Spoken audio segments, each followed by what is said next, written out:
Good day guys, welcome to the channel. And in today's video I'm going to be talking about a topic under physics, motion. I'm just going to be introducing the topic in this video.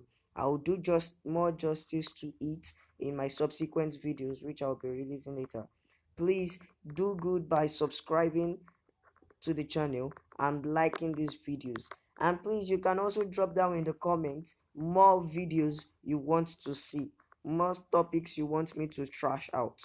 Okay, let's go straight into the topic then. First thing first, what is motion?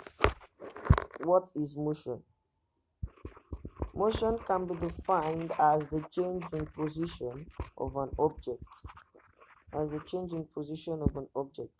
For example, let's assume you throw a ball into the sky. This ball moves from point A to point B, meaning the ball has undergone motion.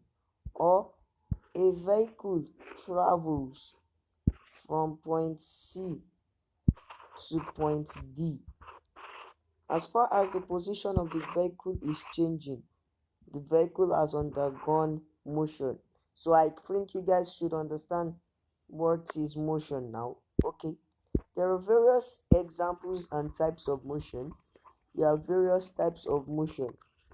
The first one we'll be trashing out today is random motion. We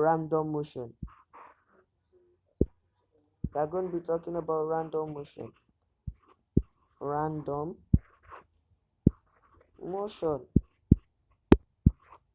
So what is random motion? Random motion is a type of motion where particles or an object just keep moving around. It does not move in a specific direction. Let's assume you walk from point A here to point B. Then from point B, you walked up the way to point C. Then you came back to point D. You see, in the position at which you're walking, the way you're walking, there's no specific direction. You can see you're just walking anyhow, no particular direction, there's no particular bearing. So this is known as random motion. Any motion you undergo where you don't have a specific direction at which you're moving, it is known as random motion. Yeah, gas particles or gas molecules undergo this type of motion also. They don't have a specific direction. So let's look at the second example here, which is translational motion. Translational motion.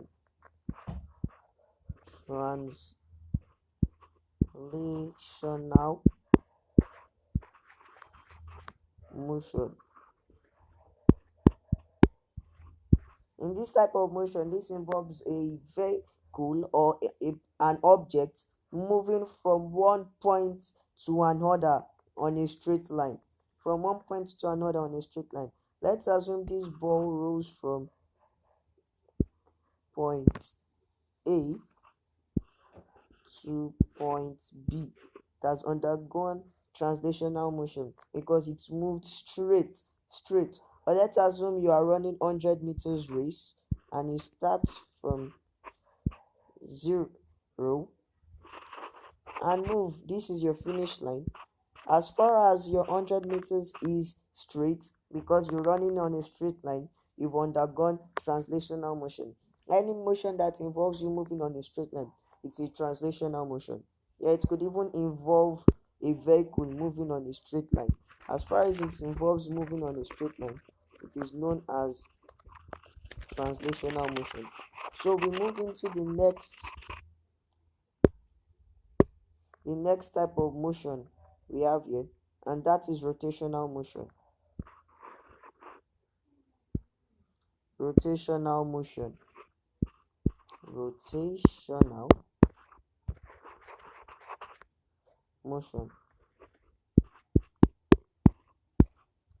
Okay, this involves the circular movement of an object about a fixed point. One of the common examples we have that undergoes for this motion is the rotation of our fans. We see our fans rotate in one direction about a fixed point. We can see they rotate in a circular form about a fixed point. Or if you have a vehicle driving around a circular racetrack, the vehicle is undergoing rotational motion. Do you understand? The vehicle is undergoing rotational motion. As far as it's moving circularly around a fixed point, it is undergoing rotational motion. Then we move next to the next question, which that is known as oscillatory motion. Oscillatory motion. Oscillatory motion. We move to the next type of motion known as oscillatory motion. Oscillatory motion. Okay, let me just write that. Oscillatory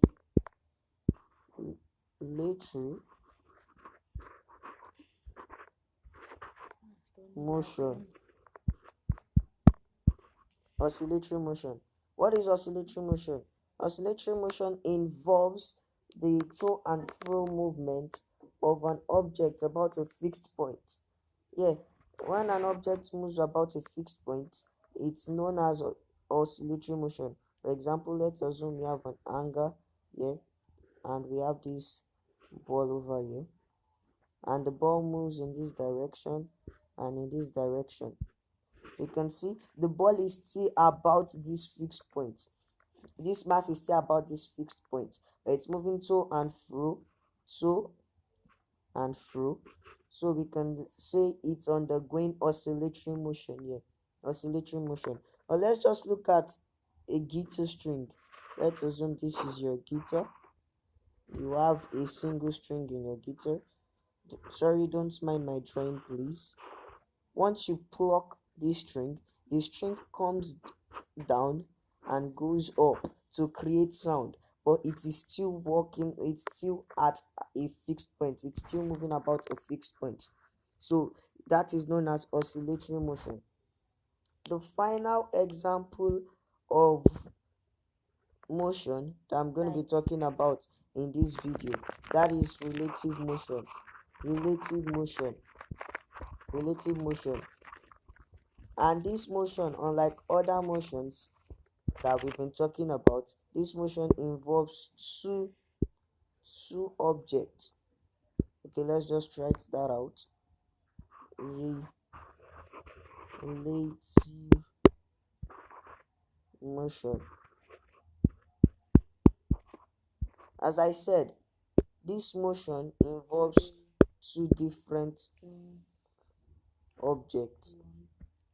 As I said earlier, this motion involves two different objects. It involves how two different objects are seeing each other. Okay, let's assume a car. Let's assume you are in a car on the highway and you're driving fast and you see trees like this. You see trees on the highway. Let's assume you're driving and you see trees. The trees would look as if they are running away. You're speeding, your car is moving. The trees would look as if they are running away, whereas they are static. Why is this? Because you're running, it creates the effect of the trees moving away. The relative motion is just shows the relationship between two different objects in motion, either in motion or not. For example, let's assume you are in a car. And you are able to see the road, the floor of the road. It would appear as if you are not moving at all. Why? Because the road is static. It would appear you are not moving at all. You are just seeing a particular road, just one road. It would appear, oh, you are not moving at all or nothing. Or let's assume you are driving on a bent highway. Okay, on a bent highway. or on a straight highway, it could be any highway, cars, and you see oncoming cars. You see oncoming cars. Cars that are coming would appear bigger when they get close to you. All these are effects of relational motion. They would appear small at this point and would appear larger when they get closer to you. All these are effects. Car A, car B, car B. All these are effects of relational motion. That would be it for today, guys. I'm going to be going to the calculation part in my next video, and I would also be explaining basic terms we need to know when you are dealing with motion. So you guys should stick around. Please subscribe to the channel and click on the notification icon so you can always receive a notification when I drop a new video. And please like the video. Thank you, it really do us good. And please, if you want to see us treat any topic or you have any suggestions for us, please just comment down in the comments. Your comments will be taken seriously. Thank you.